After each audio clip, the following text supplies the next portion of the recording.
as long as you're there. Baby, we can do. Good morning, everybody, and you're very welcome to our live show. It's Jamie and Jacqui from Educogym, and thank you so much for joining us. Hi, Jacqui, how are you? Great, Jamie. It's sunny here down in County Clare, which is great. So I know, changes the mood.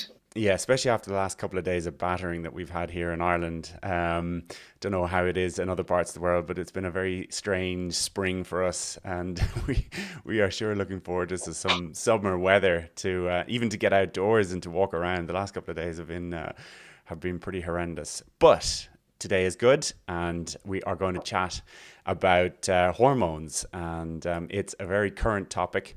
And over the next couple of weeks, we're going to cover different aspects of hormones. We're going to delve into things like the menopause. We're going to talk about what happens as you get older. It's a topic that we've been covering quite a bit in our email series, if you're on those. And if you've seen our Healthy at Every Age ebook, which you can download, I think you'll be able to find it on our Facebook page and on our website. But Jacqui, obviously, hormones is something that we've been very familiar with for the 20 odd years that we've been doing this, and it's definitely the approach that we take. So maybe we talk a little bit about it, and because I think the last time we covered it was very popular. We certainly have had a lot of people that have been asking us all about what to do and how their different lifestyle factors affect their hormones. So where would you start when we're obviously covering this topic? Like what are hormones and what exactly do they do? It's a topic that's actually fascinating, Jamie, hormones. And I suppose because we're now in our 40s and we were having this discussion, it's whilst we would have spoke about hormones, the whole Educogym built on manipulating the hormones so that you produce the right hormones to get the right result. When I was in my 20s and my 30s and I was hearing about that, it didn't really register that much. Yeah, you'd understand the science and so on and so forth. But I suppose it's like anything in life, when you're going through the experience is when you really become more mindful of the role those hormones play. So, I'm in my 40s, you're in your 40s now, and it definitely is something that you kind of go, wow, yeah, to understand the role hormones play is of vital importance for you to understand how to actually manipulate those hormones to get the results. Absolutely. And yeah. I mean, it's interesting because when you think about it, like a hormone, it's like a tiny chemical messenger. And essentially what they do is they give instructions to different cells in the body, and they really help to stimulate specific cells or tissue into action. And it's incredible, like a small amount of a particular hormone can create such a huge change or action in the body. And often when people come into us and they're very overweight, or they're very stressed, or they're very maybe they're extremely tired or lethargic, then once you start to get the body into balance, and obviously we're huge about life force and energy, and we would believe 100% in the natural healing powers of the body. We'd have a very, I suppose, naturopathic outlook on nutrition and training. And it really is about getting the person's body that healing power, which is incredible. I mean, you'll have seen it obviously over the years, and I have too, that when you really get a person into balance, the changes in their whole outlook is just dramatic, right? Yeah, absolutely. And, Jamie, we always say as people to us, they're usually in an unhealthy condition, but they don't realize that how unhealthy they are until they actually take the action to become healthier. And then they go, wow, actually walking around every day feeling like that, now I feel so much better.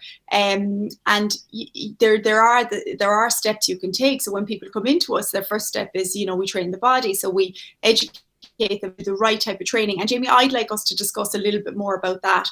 The right type of training is of vital importance. And we always say for your immune system, even, you shouldn't do any exercise that's going to cause exhaustion, because any of those endurance training, going for long runs, or, that's a lot of people tend to do when they want to get into better shape. Like, that can be exhausting on the body, and anything that exhausts the body is the wrong type of training, especially as you get older. So if we discuss more about the right type of training, and the type of training we do is short spurts of explosive training. So we always give the analogy, if you imagine a long distance versus a sprinter, they have a totally different type of physique, but they have a totally different type of training. So we know for sure, and science has proven, that short spurts of explosive training is the most effective to produce growth hormone, which is the rejuvenating, youthful hormone. And that is the 100%. Hormone as you get older that you really more of in the body.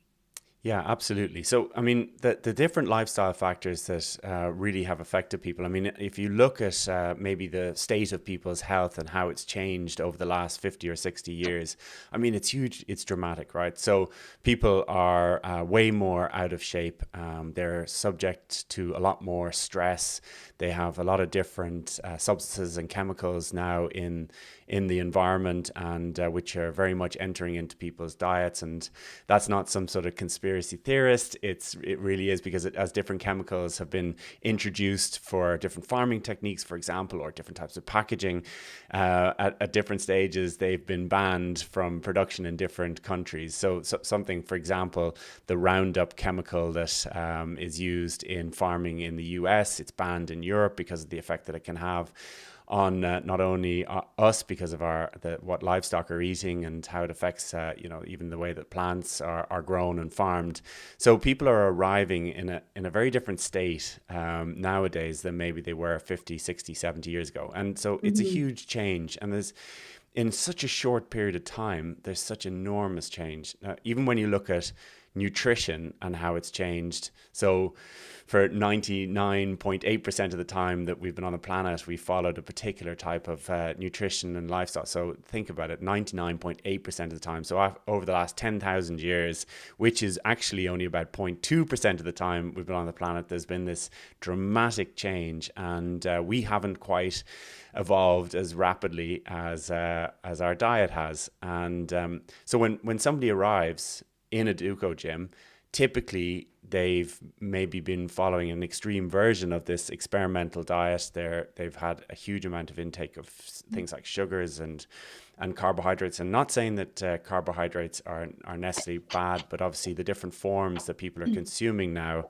and the different types of foods, and which are very much affected by what's in them, which is really to sort of help with things like shelf life, etc. So we're taking in these different nutritional aspects that we're just not used to. So one of the things that we would notice straight away, and you've talked about it, is we have to look at the training side and how that's going to affect hormones, and then the nutrition side and how that's going to affect hormones, and then what can we do from a mind or mental point of view to support it, and then what supplements can we recommend that are going to make the difference to make up maybe what's nutritionally lacking in the person's diet. So we've talked about obviously the exercise. So what exactly happens as you get older? I mean, why do we look at resistance training, and what is it we're really targeting, just to emphasize the point for people? Older, we're losing our muscle, and this is something that we really need to educate on. So they say actually from the age of 25, every year we start to lose muscle at a rate of 0.5 pound of muscle every year.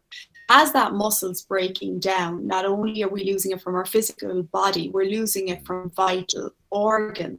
So the heart, our liver, our kidneys, even our brain is a muscle, and with aging they're wasting away. So that's leading to all sorts of health issues, cardiovascular problems, poor organ function, reduced hormone secretion.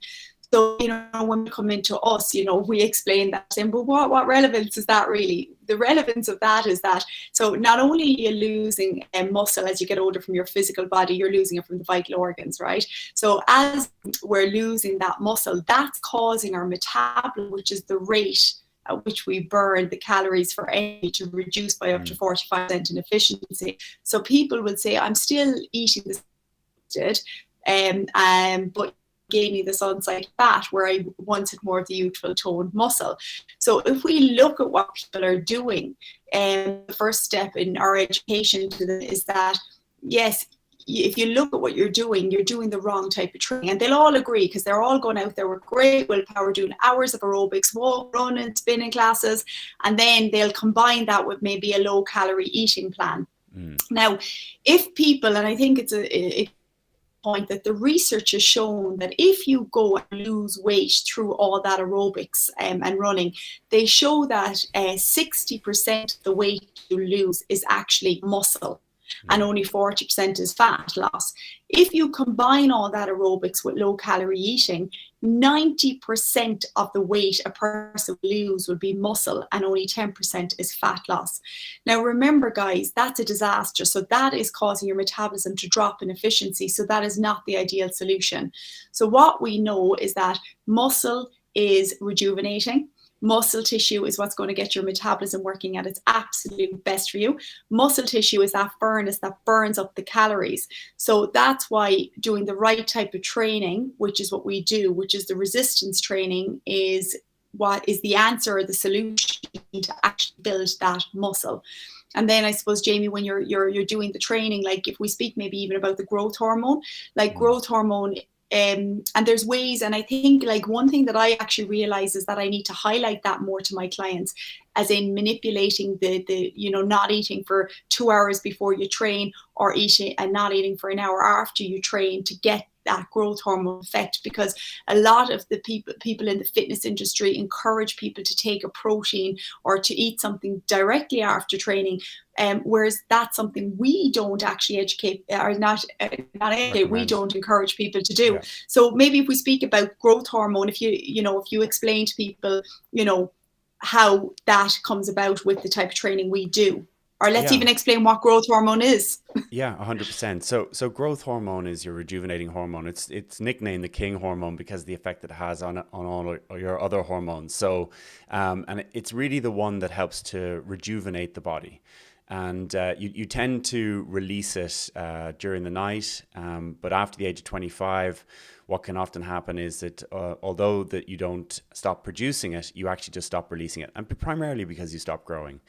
And they discovered in around the 90s that they actually worked with some older people between the ages of 60 and 80. There's a guy called Dr. Rudman, and he injected people over the age of 60 on this study with growth hormone, and they experience all these different types of rejuvenation. So things like skin thickness increased, bone density in the lumbar spine region increased.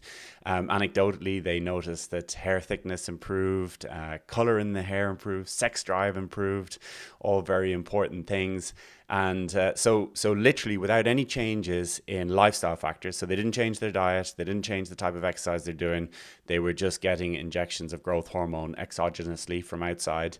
And it's the secret of a lot of super Hollywood stars that they would take these type of hormones and experience these effects. So the great news is for the average person like you and me, we can do it naturally, and you can very much influence the level of growth hormone you're releasing by the type of training you do, which is what we're talking about, but also covering nutrition, because certain types of foods are going to reduce the amount of growth hormone in your system, and certain types of foods will help to promote it.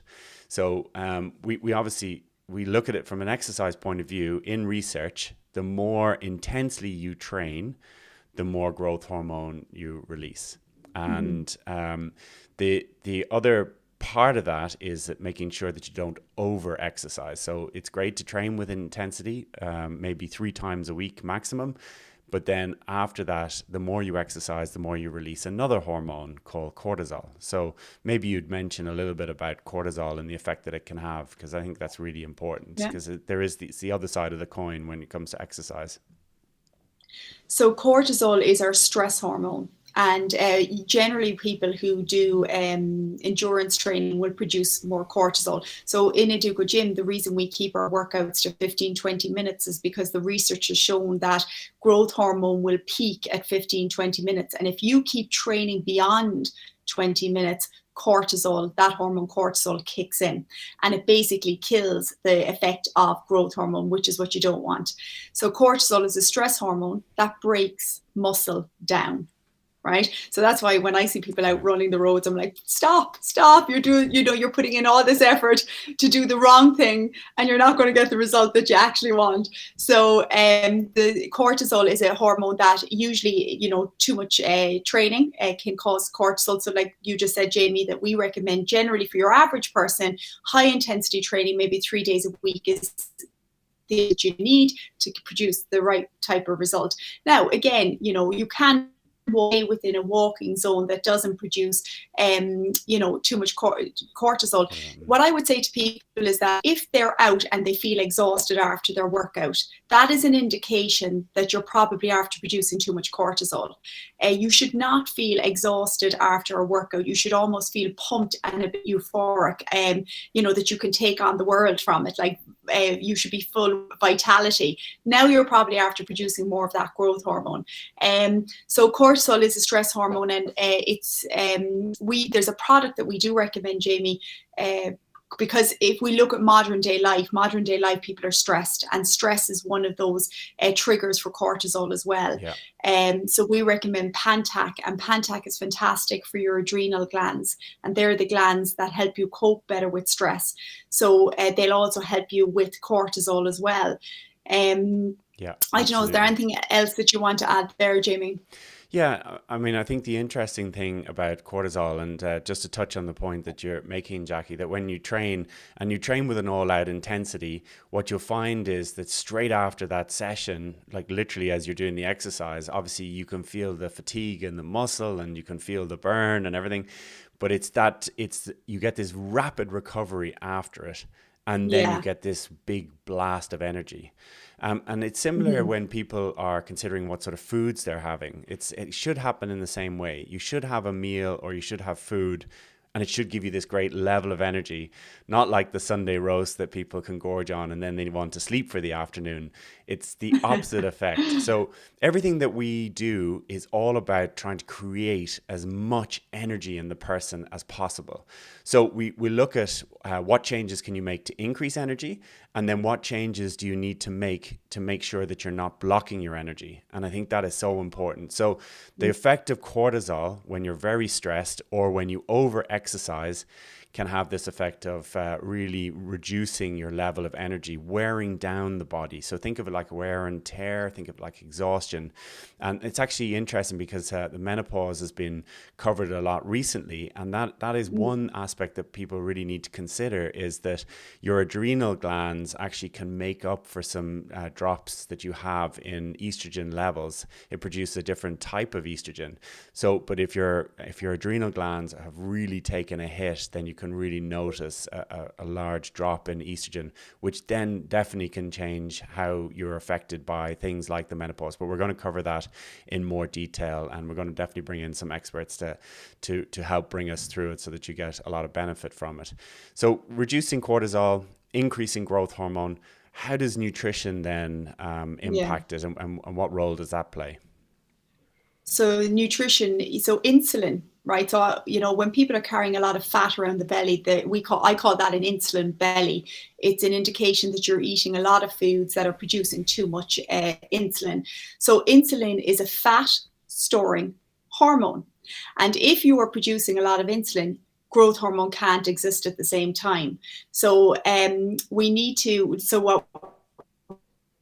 to tidy up the diet and to reduce their sugar intake. And, again, people would say, but I'm not eating a lot of sugar. I don't have sugar in my tea and coffee. And the one thing that I always educate people on is everything we eat produces sugar, we'd say, except fat. So all your macronutrients will produce a level of sugar. And it's for people to understand that. So it's about manipulating that insulin, that hormone insulin. And you can do that through eating the right type of diet. Now, when we say the right type of diet, it's just filling your foods up with more natural foods, like, proteins, fruit. And again, it's the right type of fruits. It's like the right type of training. You need to eat the right type of carbs, the right types of protein. There is a lot to it. And that's why I think our system is fantastic, Jamie, with Educogym, because we really do educate people on how they need to feed their body to get a result. Because I often say to people, you can eat healthily. So you can be healthy eating, but not getting that fat burning result you're looking for. And it's to understand, again, manipulate that hormone insulin so that you can produce, manipulate insulin, reduce it so you're not producing a lot of it, and then go and aim to produce that growth hormone. And just to mention the growth hormone as well, Jamie, is that, so we just spoke about the type of training that a person would do, short spurts of explosive training. To get the growth hormone effect, they shouldn't train, they should be fasting ideally for 2 hours before they train, and they shouldn't eat for an hour after training to get the growth hormone effect. But the other thing we recommend people to take is amino ore, because amino ore helps to stimulate more growth hormone production. So just to mention that in case we forget it, because amino ore, people think, oh, it's a fat burner, but somebody even highlighted to me recently, God, I realized there's no caffeine or there's nothing like that in growth hormone or in amino ore. Yeah. It's not, it's an amino acid called L-ornithine that's really effective to help stimulate growth hormone production. And when you go to sleep at night, your body naturally produces small levels of this growth hormone, especially if you're on an empty stomach, it will. And then if people take amino ore, it helps to stimulate more growth hormone.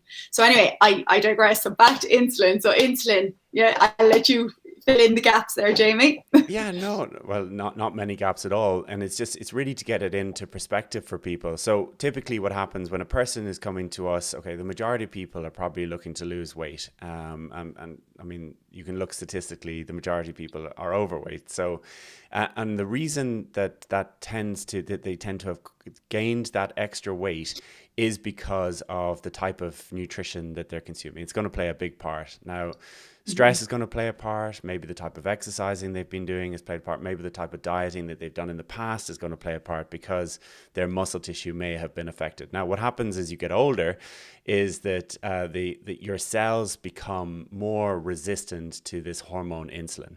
So the average person has probably been eating a diet that's very high in sugar and processed foods. And that is just because of the nature of lifestyle at the moment, and people are grabbing food on the go.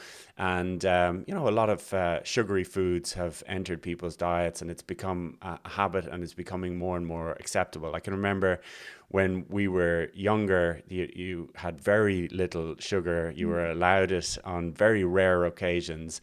And you can even, if you're here in Ireland, you can hear the ads on the radio now are encouraging parents to stop children from snacking, particularly before dinner. And particularly during the lockdown, snacks became, I think, a go-to, maybe comfort food for a lot of people, as well as probably alcohol. So there's all this rush and excess levels of sugar. So how the body deals with that, with excess sugar, is to release this hormone insulin. Now, it used to be great as a survival mechanism, maybe coming into times where food was going to be scarce, like winter. You'd have fruit would be maybe widely available in the wild. And therefore, with that sweet and sugar, your body would store fat. You'd use that fat when it came to winter, where there's more scarcity. Now, we get food 365. We can get any type of food we want, which maybe you would argue is great. The only problem is that our systems are constantly bombarded by these higher levels of sugar. So insulin does its best and tries to convert the excess glucose into fat for storage. And unfortunately, as we get older, we become more resistant to insulin, and our cells don't work quite so efficiently. And therefore, you require more and more insulin as you get older. So diseases that we would typically have experienced at a much older age, we're experiencing at a much younger age. So things like type 2 diabetes was called adult onset diabetes. And you used to get that when you were much older, maybe in your 70s and 80s. And now children are getting it, which is really worrying, terrifying, in fact. Yeah. So what we do is we get people onto a balanced diet. We don't worry about calories. We don't try and get people to reduce the amount of calories. In fact, what we've noticed is that people will actually naturally almost themselves get into a calorie deficit. Wouldn't that be true? Yeah, they get that kind of release of fat for energy.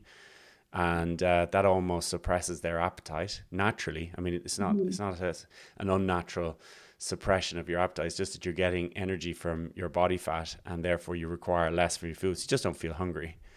And you'll notice that all sorts of different symptoms, if you like, disappear. So energy comes up.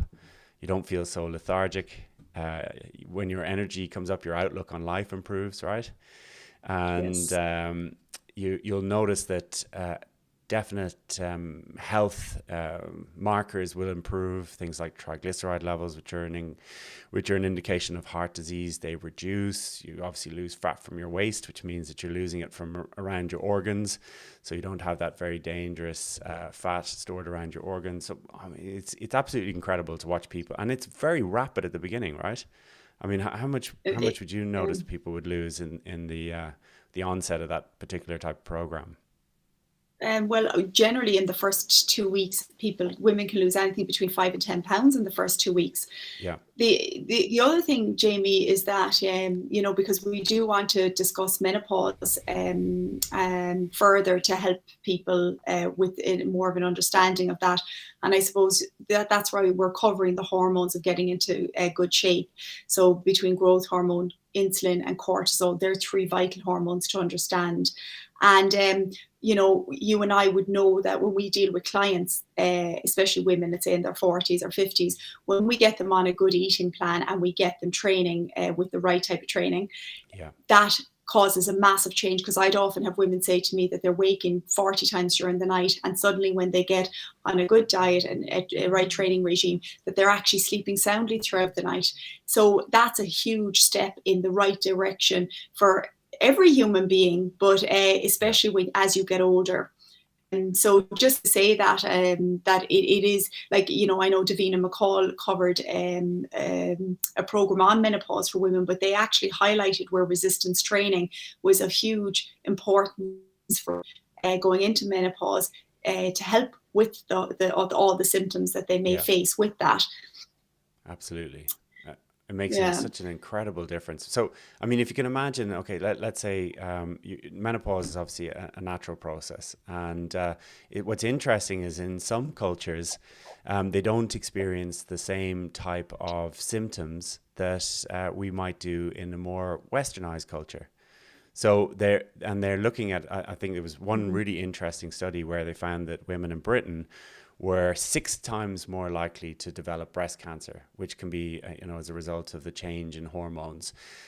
In Japan, they were 6 times less likely to develop breast cancer. But when Japanese women moved to Britain and then started to take on that lifestyle and that type of nutrition, then their rates of breast cancer increased just as dramatically. So it's very Yeah. interesting how much of it is linked to nutrition and lifestyle. And so if you can imagine some of the reasons that people experience maybe worse symptoms than other people do, it's because their bodies are probably more out of balance. So, fat cells, for example, are known to release certain hormones. If you're exhausted and stressed all the time, your adrenals can't kick in and help to replace the levels of estrogen that are Mhm. naturally dropping. So, once your hormones are out of balance, then you'll probably notice that the symptoms are more extreme. So anything that you can do to cause things to be more imbalanced, to reduce your stress levels, to increase your growth hormone levels, which have an impact on things like testosterone and estrogen, then everything becomes much easier to deal with, and the symptoms much less extreme. Which obviously, I mean, it's a natural process. So the better Yeah. the experience, the better, right? Yeah.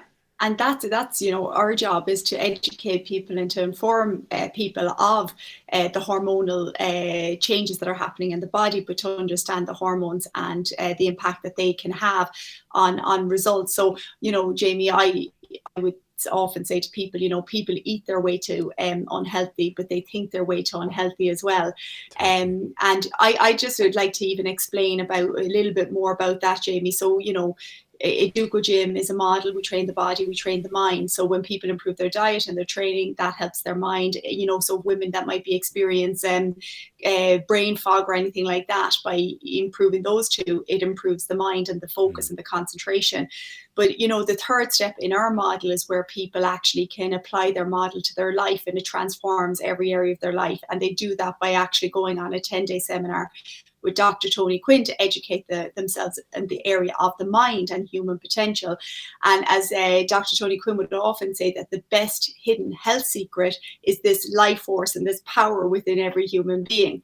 And I think if people could educate themselves more on drawing that out, it solves a lot of issues. But just to explain the mind a little bit on that. So I often say, or like, you know, it's been shown that if you use the analogy of an iceberg, and, you know, the top of the iceberg is the conscious mind, and then the deep part of the iceberg is your unconscious mind. So the conscious part of the mind, thinking about things, we're always analyzing and filtering information. And then the unconscious is the part that, you know, it has all our life learnings, our fears, our phobias, our programs are in there. So Freud would have said we're 6/7 unconscious, that as in we are operating off these programs in the unconscious mind. So people can also have, you know, so we learn to speak a language, that becomes a program. We learn to drive a car, that becomes a program.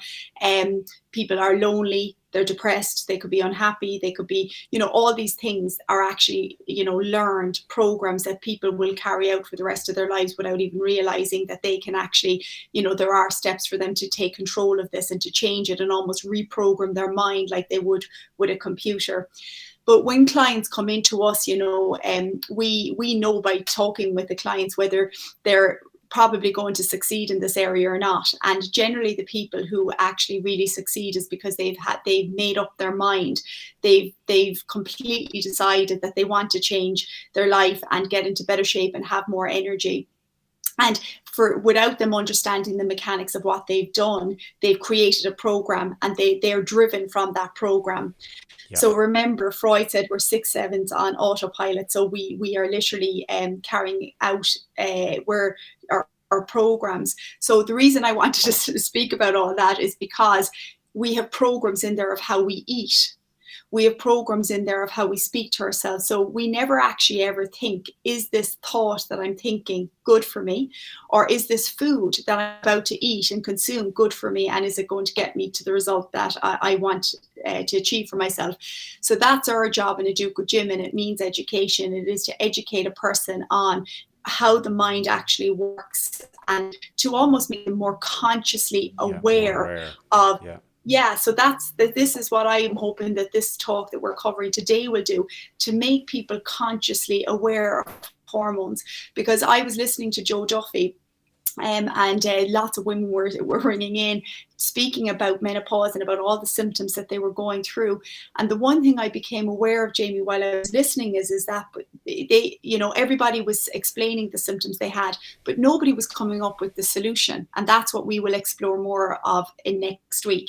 So, but one lady who was a physio did ring in, and she did say that women can actually help themselves by, she mentioned resistance training actually, by doing resistance training 3 times a week, going on a, you know, cleaner eating plan. But all of those steps are going to help you to actually be a better you. But also understanding the area of the mind, you know, and, you know, we often promote relaxation, and we have that CD relaxation with a purpose, because it is a holistic approach to living, Jamie, isn't it? A person needs to look at the whole being, 100%. You know, and we're responsible in creating the lifestyle well-being we experience on a day-to-day basis too. So 100%. So, and then it's also having in your mind that having the outcome that you're looking for. So, you know, there are a lot of people, a lot of women in different cultures that don't experience symptoms maybe to the same level that people on a more Western diet. And, you know, there are definitely different nutritional things that you can, or different nutritional approaches that you can take that will really make a huge difference. And there's been plenty of research done in this area. One of the interesting ones from plants is the phytonutrients, and in particular isoflavones. So there's a product that's available in health stores, and we do it as well, called Promensal, and there's a huge amount of research behind that product. But there's in Promensal there is a compound called isoflavones, and they can have a huge effect on, and people seem to have great, found amazing benefit from taking them, right? And it's from red leaf clover, and the extra isoflavones have really helped to balance out the hormones, and maybe even to have that kind of estrogen effect. So when the estrogen levels drop, the isoflavones have that estrogen-like effect on the body, and really can help to reduce the symptoms. I mean, we've had women I know that would absolutely swear by it, and probably, I mean, Yeah. you've obviously talked to a good few people about them as well. Yeah, I have, I've had a couple of clients who would, again, it's interesting. They would say, "Oh my God," I suppose when you start a consultation with a person, especially women, they don't tend to talk about the menopause, and I think this is the thing they wanted to highlight between Davina McCall's Channel 4 documentary on it and Women's calling into Joe Duffy about it, was that it can be a bit of a taboo, so people don't sit down and tell you about it.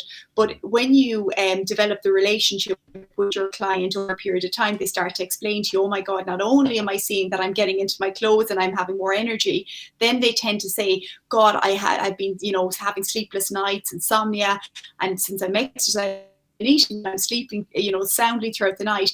So it's usually then, if they mention that they're having hot flushes, I've recommended that they take Promensil. So Promensil has had a serious impact on any of the clients that I've referred this product to, that they started taking it, that they definitely noticed that their hot flushes, it reduced the symptoms of those. And I know my own mother, Jamie, she's been actually taking that product for the last 15 years. She still takes it. But like, just to highlight what you said, women in Western or Eastern countries have a diet very high in isoflavones, whereas women in Western countries don't, and that's the link that they notice that that women are lacking. So that I'd highly recommend that product. And like, we're selling that, I think, about 20 years in Educogym, but I was even in Australia there about 17, 18 years ago, and I saw this all over the shelves in the pharmacy, Promensil. So that is something that women can take straight away to help them with symptoms that they might be experiencing. And obviously, we will cover more on this area next week. Yeah, and so just so that you're clear, the compound that is in the red leaf clover, it's a phytochemical, so it's like a phytoestrogen, so it has estrogen-like effect, and it has an effect of balancing estrogen, which is obviously what we're trying to do during the menopause. But Jamie, it just does say here that Promensil is backed by over 15 years of scientific research. And that product is 20 years. So if you add 20 to the 15, you've 35 years there as well for people taking it. Yeah, and I mean, it's widely available. You don't have to just find it in a Educogym, but we have noticed it's made a huge difference. So just to to recap, I mean, obviously the things that are going to make a huge difference to your hormones. First of all, you can have this combined approach of looking at nutrition and exercise. So definitely reducing your levels of insulin, but also getting the cells more sensitive to insulin. So one of the things that can happen when you flood the body with sugar all the time, you can actually even almost exhaust your mitochondria. Protein also, if you take a lot of protein, that can also convert into sugar. So you're kind of bombarding your cells. Your system can become exhausted, so it finds it has to release even more insulin to deal with the problem. So correcting that is going to make a huge difference. Weight training, by the way, uses up the excess triglycerides, gets your mitochondria firing. You'll use more sugars from your bloodstream. Your insulin becomes more sensitive, and that will have an enormous impact on your body.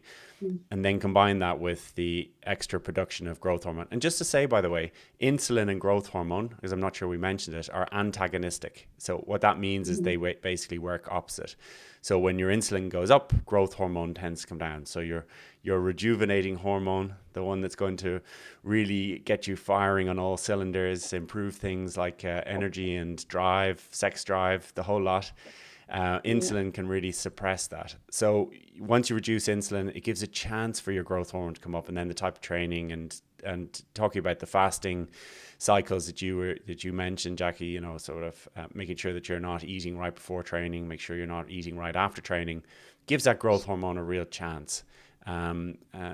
Different practices, like obviously not eating late at night and then eating first thing in the morning to give yourself just that rest period, so that when you do breakfast or break your fast, you've allowed the body to really circulate good growth hormone and allowed it to really balance out. I mean, most people don't feel like having a can of Coke first thing in the morning, right? So your sugar levels are all back into balance and you don't have that craving. And actually, Jamie, on that, Christine, a lady Jamie and I would know. She was in brilliant shape. I mean, amazing shape. And I remember when she was buying her supplements one day, this was years ago, I noticed that she was buying amino ore. And I was thinking at the time, because you remember, guys, I'm only becoming more and more aware of the importance of growth hormone as I get older. But I said to her, why are you buying amino ore? Because you're in brilliant shape. Like, she had no fat to burn. But she said she was buying it for the growth hormone effect, which is the rejuvenating effect. So, I just thought that was an interesting one. So sorry, I cut you off your. No, it's definitely something that people could take as you get older, because it does help with that release of growth hormone. And when you get that release of growth hormone, it does help to release fat for energy. So it has this effect of increasing your energy as well. And so that as well, right now, Jamie, I'm cutting across again. But the other thing too is that, people are listening, and, you and I, you'll agree with me that, we people who come in here and they say, oh, no, I'm not going to take any of those supplements. No, I don't believe in that. I'll just eat my foods. And then they're smoking 20 cigarettes a day. They're drinking a bottle of wine every night, and they don't think anything of that. Food supplements definitely make a huge difference to your overall state and well-being. So, amino ores on the market, I think 30 or 40 years. So, that is an incredible product to burn fat, rejuvenate your cell tissues, and produce growth hormone, which is the rejuvenating hormone. So just for people to be mindful of that too. I don't know, do you get faced with that, Jamie? Honestly, you have to laugh at how we think about things. And I'm not just saying this about people coming in and sort of saying that, we're not affected ourselves, but you can find yourself buying a product that has added vitamin D, or you can find yourself buying eggs that have added omega-3. So people are very open to taking supplements if it's if it's sold to them in a particular way, which is funny, because a lot of the times when different manufacturers add different minerals and vitamins, one, because they've stripped it out of the food in the first place through their production techniques, and then they're adding back in an inferior type of vitamin or mineral. So so people can be quite funny. On the one hand, they're quite open. And to be fair to people, Jamie, they have become more, what's the word? More open and more open to it. And because I probably would say, 9 out of 10 people I speak to will actually. But then again, it's about giving them the right information, education about why they're taking the product, and that's the key part, And so people are, and so for those minority people that were, Skeptics, pleading with you to just give it a go, try it out for a few weeks and see what happens. Yeah, I mean, you only have to do a small bit of a reading to understand how different farming techniques have depleted soil, and the way that animals are produced means that they don't really have the nutrition that they used to, and the balance of even fatty acids and things like that. It's all changed. And again, that's not us telling you that. That is very well researched. So it is important, I think, and particularly if your body has had maybe a certain amount of abuse for a period of time, it's an empty sack won't stand. So sometimes you'll need to really nourish your body, and you may need to take excess nutrition just for a period of time to help to work it back up to its full potential. So I think it's worth considering for sure. So we're covering, I mean, obviously we also want to cover the growth hormone, so important, reducing cortisol. And it is important that you covered it, as you always do so well, the role that the mind is going to play, how your mindset is going to affect it. I mean, I know just from the type of training that I'm doing at the moment, once you get your mind into the right, once you get into the right frame of mind, you get your mindset right, oh my goodness, you really can see such dramatic changes so quickly. And it really is so important to work with somebody to keep you on track mentally, and to really stick with numbers as well, looking at things like what's changing in your body, because you'll have maybe an idea in your head of what's happening, but then the reality of it's very, very different, and suddenly you realize you're actually doing much better or further ahead than you thought you were. So working with somebody to keep you going and motivated, I think, is so important. Reducing stress, you covered it. That's going to be huge. Reducing cortisol levels. Don't over exercise. That's going to be so important. All of these factors are really going to affect you as you get older. So you're going to be much more aware. And we've both discussed this.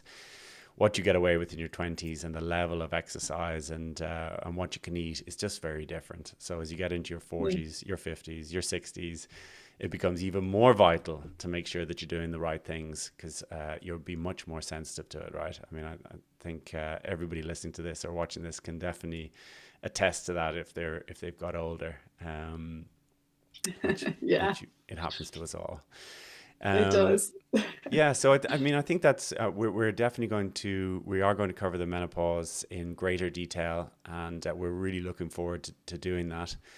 Is there anything else that you'd like to cover today that you think would make a big difference? We've covered most things, I think. We've covered most things, but I suppose, Jamie, I'll go back to the point where I always thought before that people, just needed to do some form of activity. But as I'm actually getting older, I'm realizing that everyone needs to do resistance training, to train the muscle, because that the mind and the muscle have a connection as well. So, as we've said before, that like when you're doing resistance training, that's almost like a meditation. So it's really good for your mind. It's good to prevent osteoporosis. It's good just to build up the body rather than the body breaking down. So with aging, the body's breaking down. So if you're lifting weights, you're going to be building up your body and your strength. So I'd encourage people listening, if they're not sure, should they do it or not, they should. But again, it's to go and get the right type of guidance. And I suppose that's why our machines are fantastic. And if you do live near, in a Educogym, I'd highly encourage people to go in, because it's such a safe, controlled environment. And you're going to be working with experts who really understand how to train in the right way. And that'll make all the difference to your health. And your health is about what you experience on a day-to-day basis. So I would just encourage listeners, if they're not sure should they do it, to do it. It makes a big difference to your whole life. Yeah, 100%. And so we'll leave it for today. And we're really looking forward to the topics that we're going to cover over the next couple of weeks. So, do spread the word. We're going to do a good job of it. And we really look forward to seeing you next Saturday at roughly the same time, around 10:30. So, Jacqui, thank you very much. Ish. I said ish. Bit late this morning, but anyway. Technical errors. Technical errors. Yeah. We wanted to make sure we had everything covered, so we took a little bit more time. So until next week, thank you very much, everybody. Yes. And we look forward to it. And any questions in the meantime, please do let us know, and we will cover them in every Saturday morning. Thanks so much, and we talk to you soon. Great. Bye. Bye-bye.